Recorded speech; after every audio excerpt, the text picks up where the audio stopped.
Primeiro, boa noite a todos. Não, mas agora reformou, né? E nós estávamos fazendo um seminário, um palestrante de fora, e eu organizando, e eu fui subir as escadas, levei um tombo de cara no chão, assim, com a casa lotada. Eu não sabia, de fato, aonde enfiar a cara. Ainda bem que eu estava de calça comprida, imagina se eu tivesse vestido. Mas são coisas que acontecem, né? Pode acontecer com qualquer um. Bom, hoje nós trouxemos aqui, para reflexão, um tema bastante interessante que se chama Velhos e Moços.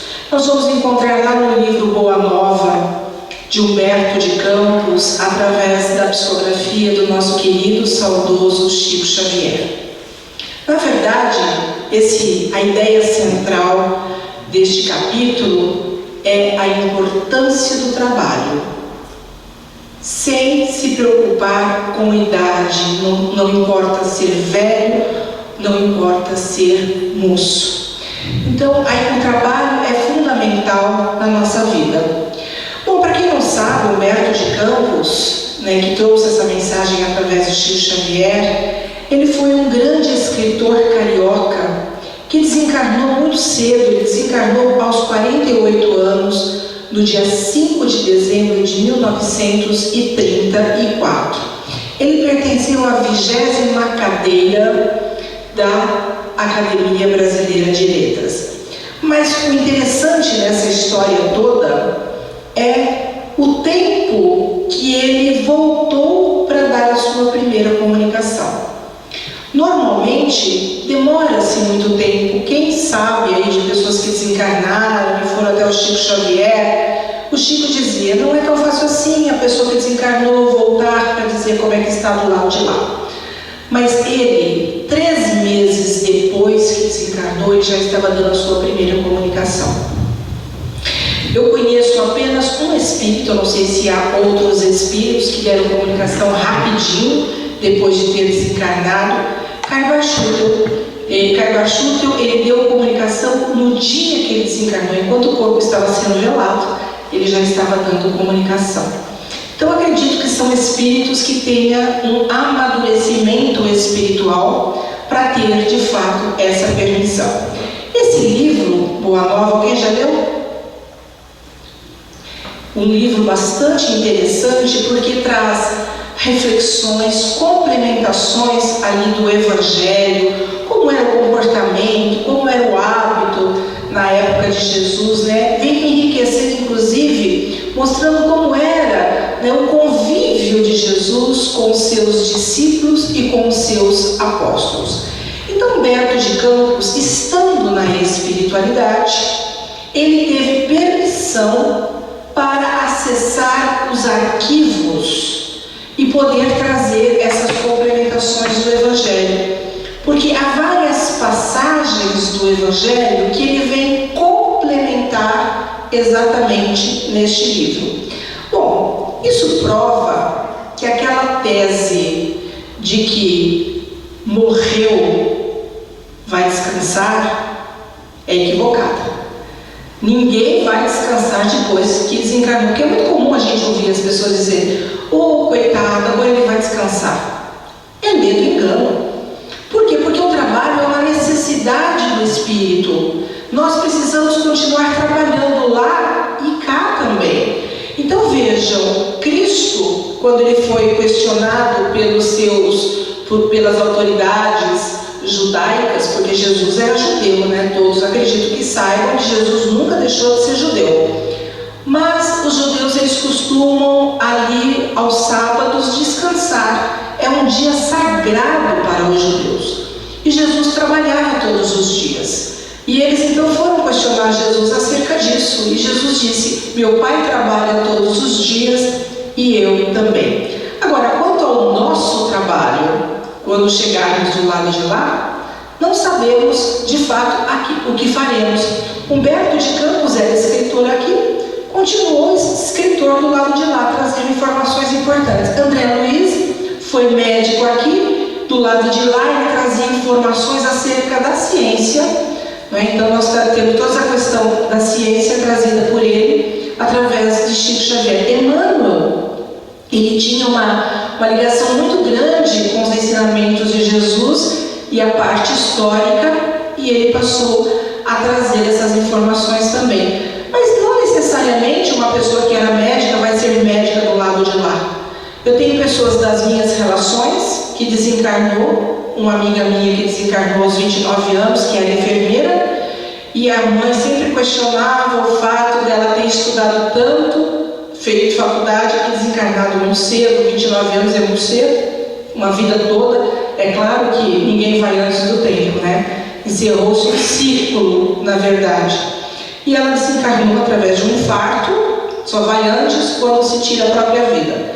E a mãe sempre questionava o fato dela ter ido cedo. E num desdobramento, né, durante o sono, ou seja, emancipação da alma, o primeiro contato que ela teve com a filha foi exatamente num hospital. E ela disse para a mãe dela, que sempre questionava o fato dela ter estudado e ter desencarnado cedo, tanta dificuldade, tanto trabalho para estudar, e ter ido embora com 29 anos. E ela disse que continuava a trabalhar no hospital do lado de lá. Tenho um amigo também que era dentista, enquanto estava aqui, também foi embora muito cedo, 40 e poucos anos. Sim. E uma comunicação há uns 2 anos atrás, isso já faz mais de 15 anos que ele desencarnou. Há uns 2 anos atrás ele deu uma comunicação dizendo que ele era um socorrista. Então ele estava do lado de lá, ajudando os espíritos que estavam desencarnando. Então nós não sabemos de fato aquilo que vamos fazer, mas podem ter certeza, todos vão trabalhar. Então neste capítulo, Velhos e Moços, ele vem reforçar justamente a importância do trabalho, independente da idade, como eu disse logo no começo. O que é importante é que qualquer trabalho que nós possamos executar, nós temos que de fato fazer da melhor forma possível, seja aqui ou seja do outro lado. Então nesse capítulo começa exatamente com a reunião de alguns jovens discípulos de Jesus que estavam ali conversando de forma muito entusiasmada sobre o trabalho que eles gostariam de realizar, achando que somente eles teriam condições de fazer esse trabalho justamente por serem jovens. Ou seja, era João Evangelista, Tiago Maior e seu irmão Tadeu. Então eles estavam ali muito entusiasmados, né? Muito natural, típico do ímpeto juvenil, né? Querer ali abraçar o mundo muitas vezes, mas havia divergências entre eles. Muitas discussões haviam enquanto eles conversavam, o que é normal e natural, porque todos nós, às vezes, não concordamos automaticamente, concordamos com o que o outro está falando ou o que o outro está pensando. Porque cada um de nós tem a sua forma de pensar. Nós somos individualidades. Podemos não concordar com o outro, mas no mínimo nós temos que respeitar o que o outro pensa. Nós não podemos impor aquilo que pensamos. Então essas discussões na época de Jesus era muito normal e natural, também muito típico, né, do espírito dos judeus na época, que defendiam as suas ideias com paixão, com entusiasmo. Nós temos como exemplo, inclusive, Paulo de Tarso. Paulo de Tarso, que era um fariseu, ele defendia as leis mosaicas com afinco, tanto que ele perseguia os cristãos, e perseguia os cristãos até se converter de fato ao cristianismo. Muitos deles foram mortos, inclusive o primeiro cristão morto, podemos dizer que é o primeiro mártir cristão, foi de fato Estevão. Paulo era muito zeloso acerca dos ensinamentos das leis mosaicas. Então aqueles jovens conversando ali, entusiasmados, querendo levar a mensagem do Cristo, inclusive gabando-se da sua juventude e achando que eles podiam tudo. Todos nós, aqui muitos jovens inclusive, mas aqueles que já não são tão jovens assim, lembramos de como éramos no passado, né? Nós muitas vezes não nos preocupávamos, achávamos que tudo podíamos e que não nos preocupávamos inclusive com os riscos que muitas vezes nós corríamos. Inclusive na época agora da pandemia, nós vimos muitos jovens indo para as baladas, para as noitadas, sem se preocupar se poderiam ou não contrair o vírus. Mas não só isso, nós vemos os jovens que acham que não vão pegar doença nenhuma, e nós vemos que está aumentando o nível de doenças sexualmente transmissíveis, porque acham que não vão contrair doença, então não se previnem. Ou seja, não se previnem contra as doenças, assim como não se previnem também contra uma engravidez indesejável. Então isso faz parte, né, da juventude, de achar que tudo pode, né, que nada de fato vai lhes acontecer. Então, na época de Jesus, eles viviam todos na Galileia. A Galileia, Jesus era conhecido como Jesus de Nazaré, Maria de Nazaré, e Nazaré ficava na Galileia. Então, sempre que haviam festividades judaicas, eles saíam lá da Galileia e desciam, né, até a Judéia, porque a capital da Judéia era Jerusalém. E Jerusalém é a cidade sagrada dos judeus. Então eles desciam até Jerusalém, a cidade mais importante de fato para eles. É a cidade dos doutores da lei, é a cidade dos sacerdotes, é a cidade onde foi construído o templo que Salomão deixou como herança para os judeus. É a cidade que Jesus profetizou, inclusive no próprio templo Jesus profetizou que não ficaria pedra sobre pedra, tanto que 38 anos depois que Jesus retornou à pátria espiritual, houve uma invasão romana e eles de fato destruíram o templo, o mesmo templo que Jesus expulsou os vendilhões.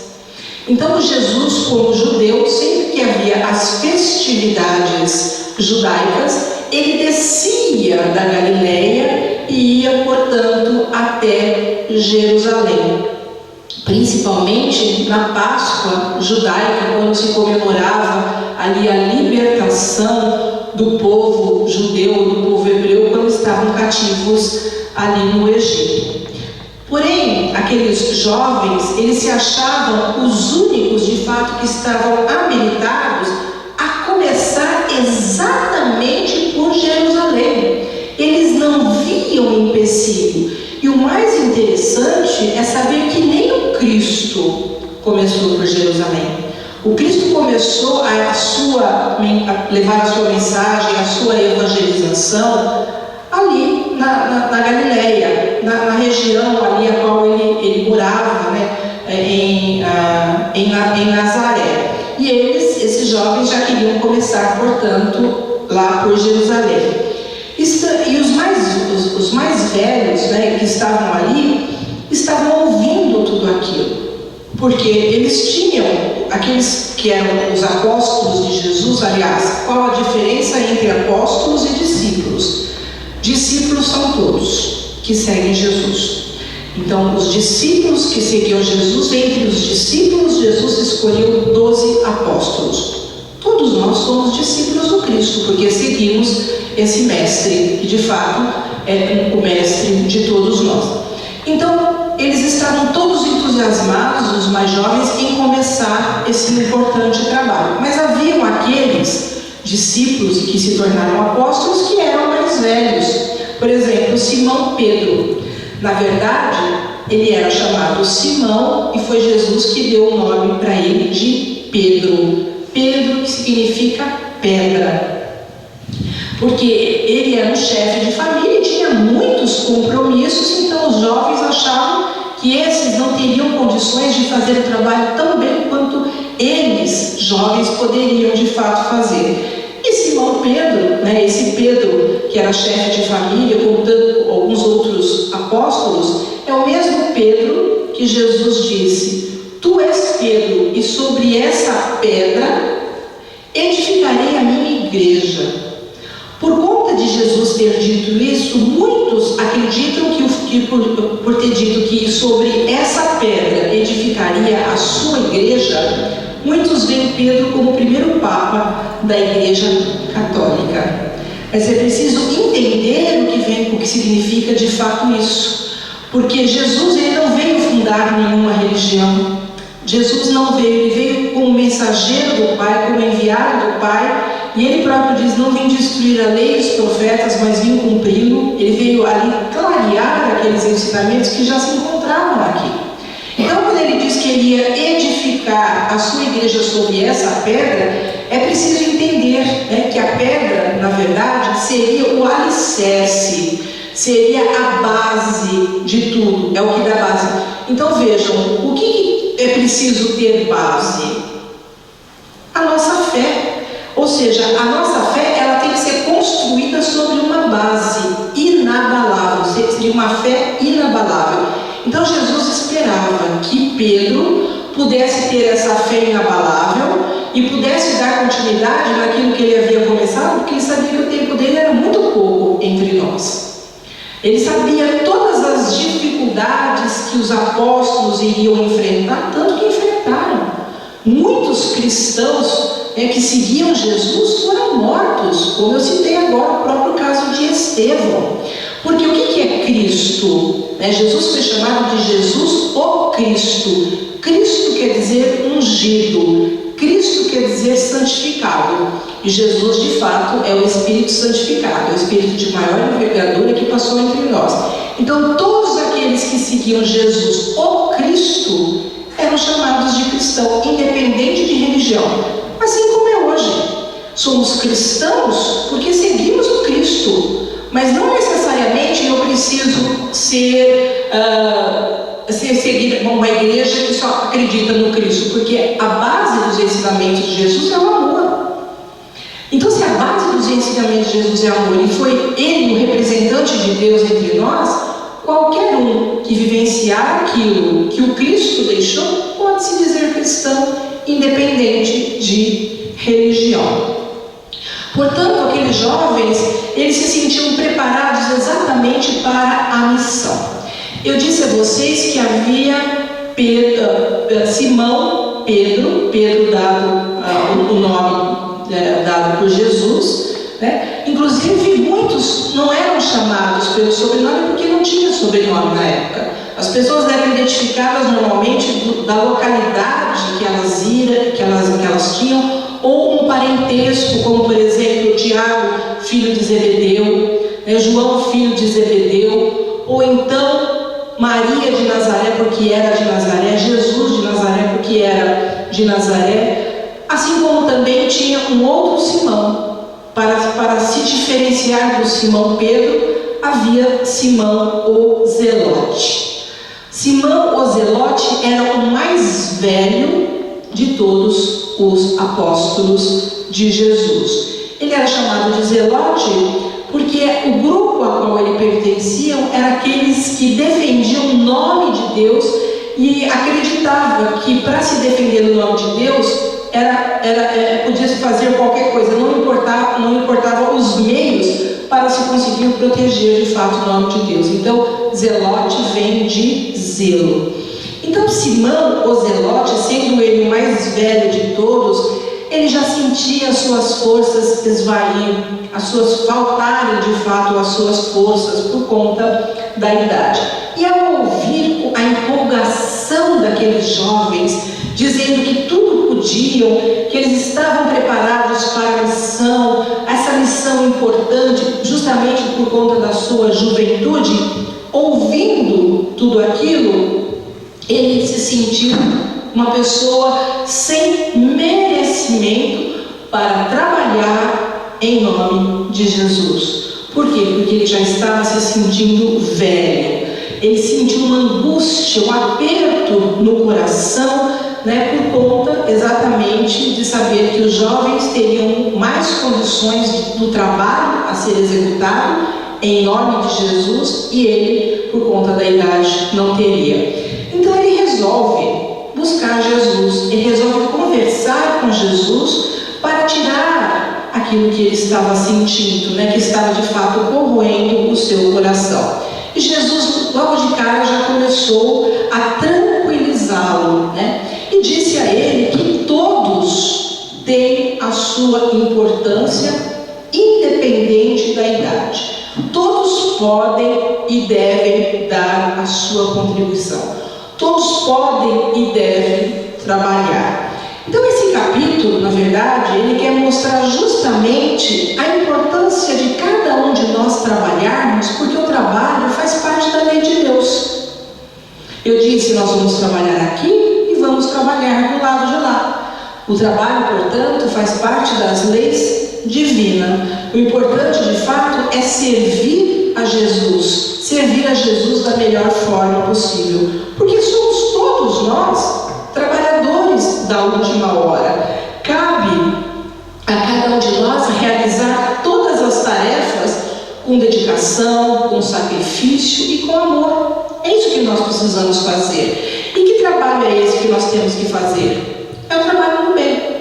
É isso que Deus espera de nós e é isso que Jesus também espera de nós. Então, conforme a parábola das festas de núpcias, fala que muitos foram chamados para esse festim, para essas bodas, mas no final ele diz que poucos foram os escolhidos. Por que poucos são os escolhidos? Porque todos nós somos chamados o tempo todo para trabalhar, mas poucos dão ouvido à mensagem, poucos dão ouvido à importância do trabalho de cada um de nós e de fato fazer o bem, ou seja, vivenciar o Evangelho. Então Jesus nos convida para participarmos desse banquete espiritual, mas para que nós possamos participar do banquete a qual Jesus nos convida, é preciso que nós estejamos trajando as roupas adequadas, como diz na parábola. E que roupa é essa? Nós precisamos estar com as nossas almas puras, com as nossas almas limpas, iluminadas. Então nós precisamos nos transformar. Então a mensagem do Cristo, o Evangelho de Jesus, ele vem exatamente nos auxiliar para que haja em nós a educação e a transformação. Poucos de fato se dispõem a arregaçar as mangas, mas para que a gente possa de fato nos iluminar e nos transformar, nós precisamos nos livrar exatamente daquilo que impede o nosso crescimento, que são as nossas mazelas, os nossos vícios, que todos nós ainda carregamos, porque somos espíritos imperfeitos. Nós ainda vivemos num mundo de provas e expiações. O mal aqui predomina. Nós não estamos vigilantes o tempo todo com as nossas atitudes, com os nossos pensamentos. Nós deixamos essas coisas de lado.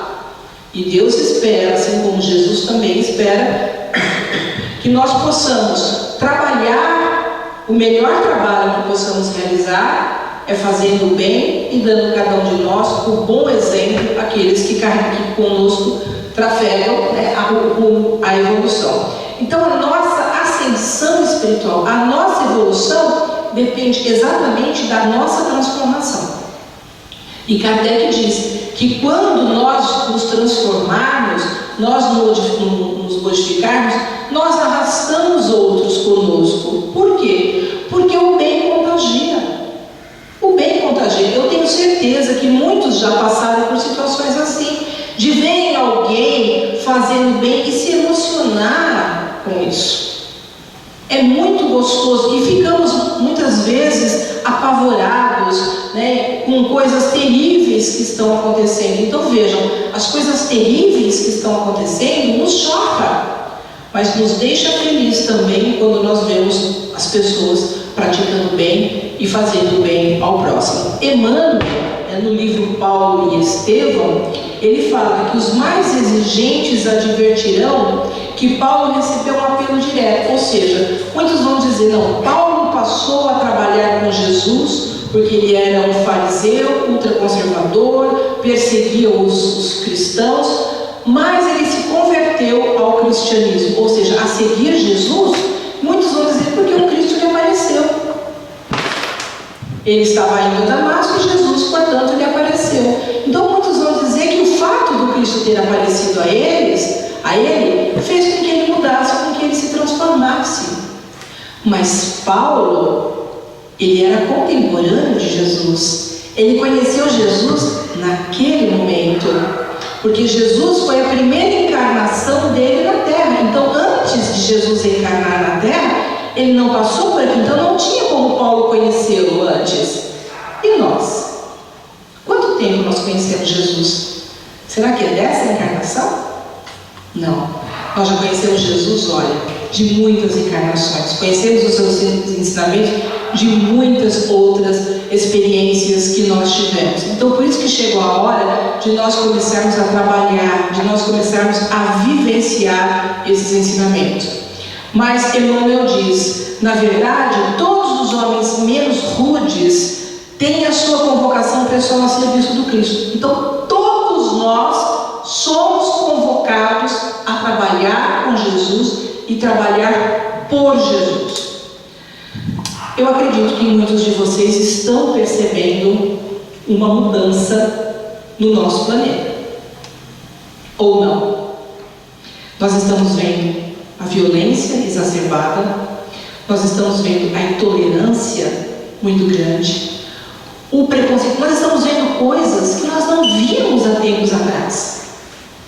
Estamos assustados. Não é só na televisão que nós ligamos todos os dias e vemos os noticiários. Não é só na TV, perto de nós estamos presenciando isso. Na nossa cidade, no nosso bairro, às vezes na nossa rua, nós estamos vendo essa violência muito grande, o preconceito muito grande, tudo isso acontecendo. Nós estamos vendo guerras acontecerem, quando não é possível, em pleno século XXI, as pessoas não sentarem para poder conversar e buscar uma solução sem ter que pegar em armas.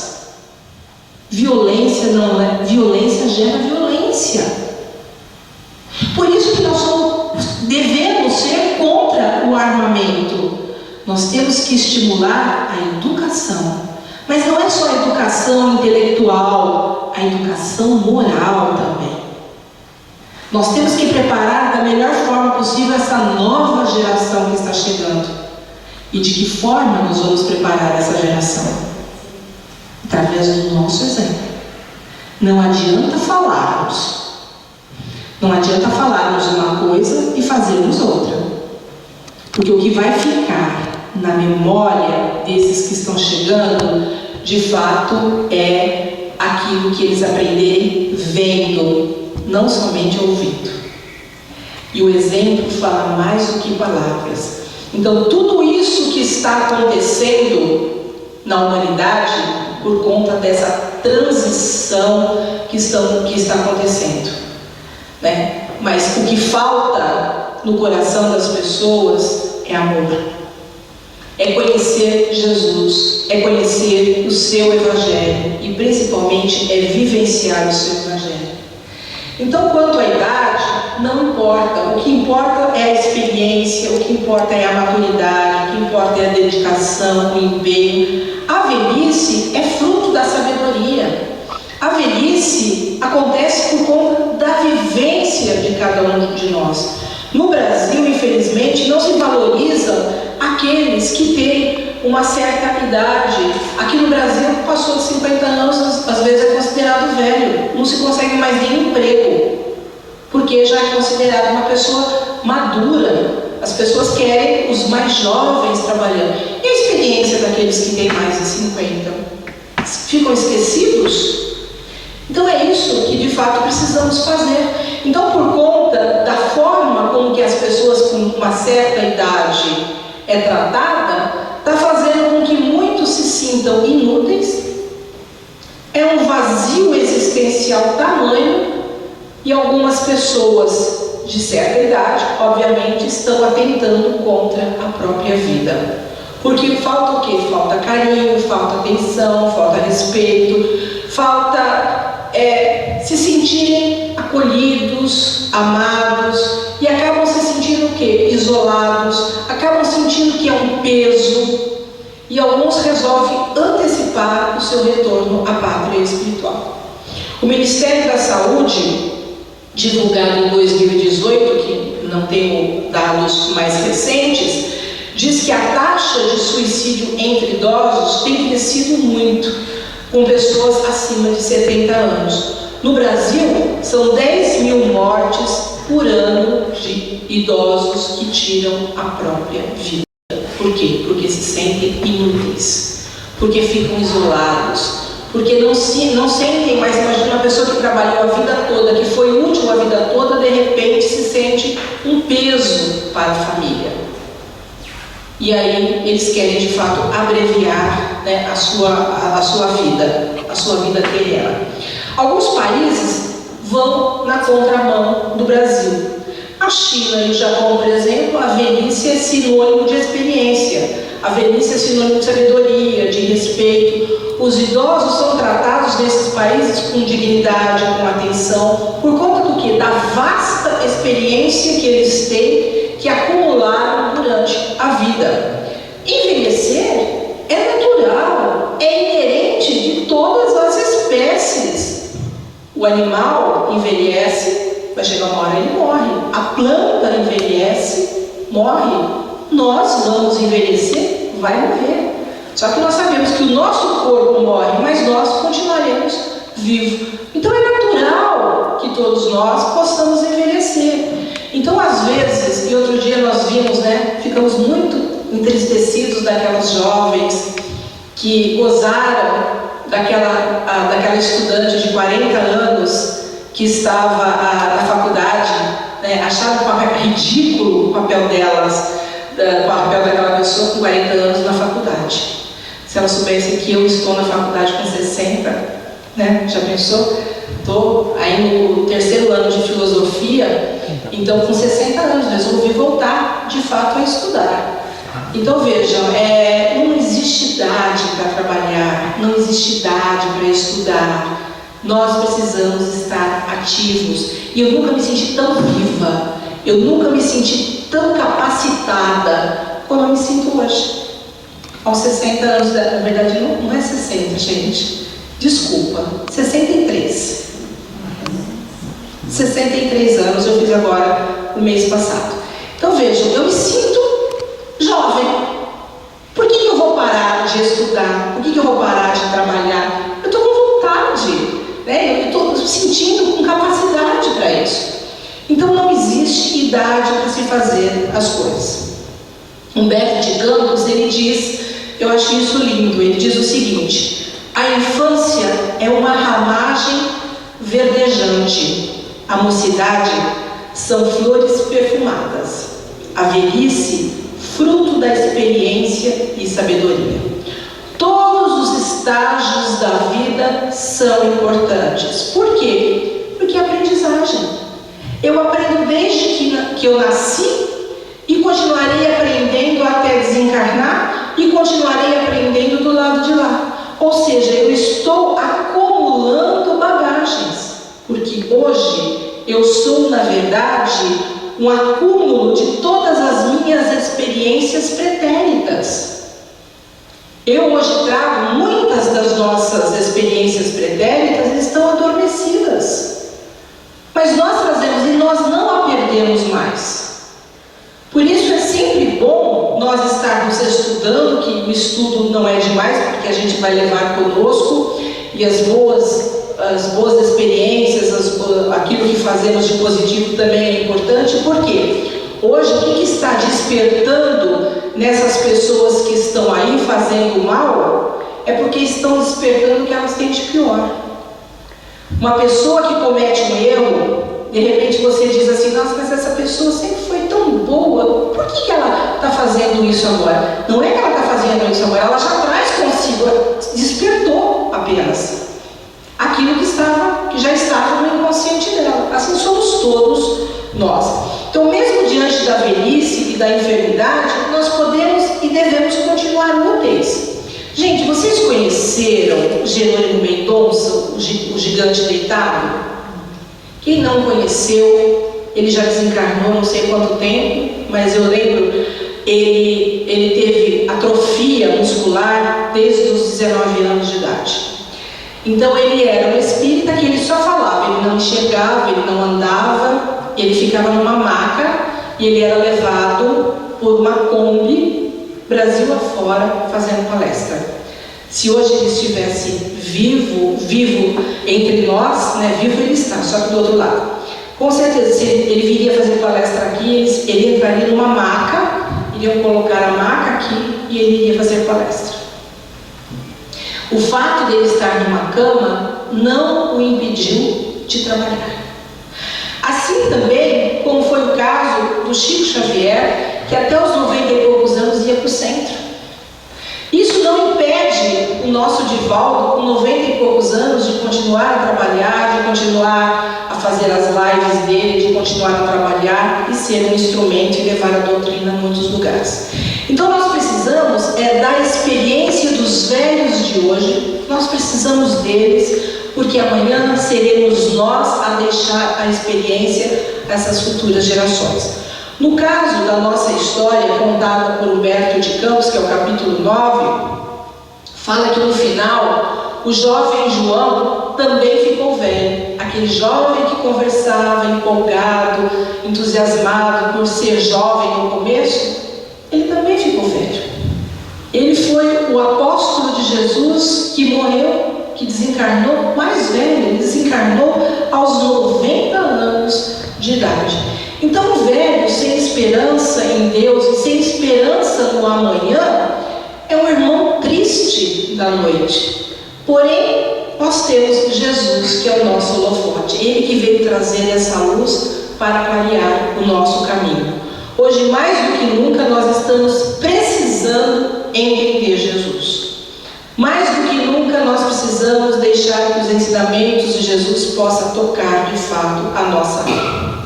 Portanto, Simão, o Zelote, o mais velho deles todos, depois de falar com Jesus, quando ele estava voltando para casa, ele encontrou com um daqueles jovens empolgados do começo da história, o Tiago, filho de Zebedeu, e deu a esse jovem uma preciosa lição de humildade, porque ele mostrou que depois de conversar com Jesus, as palavras de Jesus tocou-lhe a alma, e ele não guardava nada, nenhum ressentimento, não guardava nada daqueles jovens.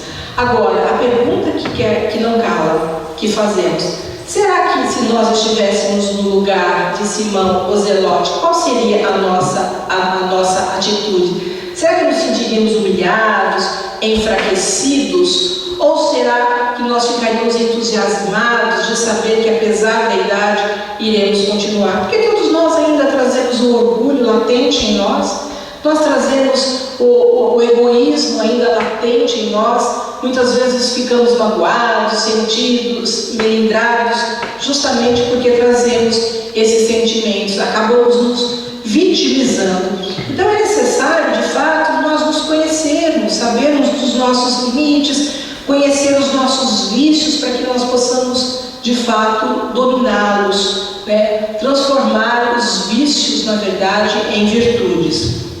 Importante lembrar também que se hoje nós estamos aqui, devemos dar graças aos nossos pais, aos pais dos nossos pais, agradecer a oportunidade da vida física, mesmo que nós tenhamos sido abandonados. Por que razão?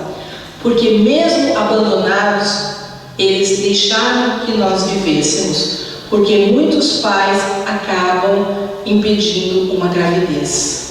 Quando hoje nós temos uma multidão de espíritos numa fila querendo reencarnar e não estão tendo essa oportunidade. Nós temos 3 vezes mais espíritos desencarnados do que encarnados que querem reencarnar, mas não conseguem, porque as famílias de fato estão diminuindo. No tempo da minha avó, eram vários filhos, minha mãe teve 3 filhos, eu tive um tio que teve 13 filhos. Hoje, e vocês conhecem esse meu tio, é o Linércio Pipoqueiro, que tem um carrinho de pipoca que tem um peixe em cima, que fica aqui na fonte, acho que vocês já viram, né? O carrinho de pipoca dele. Ele tem 90 e poucos anos, ele teve mais de 10 filhos, ele tem 10 filhos hoje vivos, mas ele teve mais de 10 filhos. Hoje não, hoje os jovens não querem mais saber de compromissos, né? A vida é corrida, nós temos que trabalhar, muitos afazeres, então a gente se limita a ter 2, 1, e tem uns que não querem nenhum, e aí vai dificultando de fato esses espíritos voltarem. Então nós estamos aqui para quê? Nós estamos matriculados na escola da vida para quê? Para aprender, para evoluir, para chegar de fato à iluminação através da construção do reino de Deus. cada um de nós vai construir o reino de Deus, através exatamente das virtudes. E as dificuldades nos auxiliam no nosso aprendizado. Então, diante das dificuldades, nós vamos de fato aprender. Isso mostra o quanto nós devemos respeitar as pessoas com quem convivem conosco, mesmo pensando diferente. Ninguém é dono da verdade. A única verdade absoluta é a verdade de Deus. Portanto, todos nós estamos aqui aprendendo. E para isso nós precisamos fazer o exercício de humildade, de tolerância, de paciência, de alteridade. Portanto, no final do capítulo da história que o Humberto de Campos nos traz, ele diz que Simão, o Zelote, ele sonha com Jesus. E ao sonhar com Jesus, Jesus mostra para ele como seria o futuro quando o cristianismo, que simboliza o amor, estivesse germinando no coração de todos. Mas para que esse cristianismo e esse amor possa germinar no coração de todos, ele precisou dos discípulos, ele precisou dos apóstolos, ele precisou de Maria de Magdala, que veio trazer a boa nova, dizendo que o Espírito é imortal, que Jesus ressurgiu dos mortos, ou seja, hoje houve a ressurreição do Espírito. Nós precisamos de Paulo de Tarso, que consolidou o cristianismo, e nós precisamos uns dos outros. Todo aquele que se prontifica a falar de Jesus, todo aquele que se prontifica a dar um bom exemplo, é um trabalhador na seara de Jesus. Portanto, meus irmãos, ser velho ou ser moço, pouco importa. Precisamos, antes de tudo, cada um de nós sermos de Deus. Cada um de nós seguirmos o exemplo do Cristo. A humanidade mais velha, com um pouco mais de experiência, com um pouco mais de sabedoria, deve ser de fato o exemplo para esses jovens que estão chegando.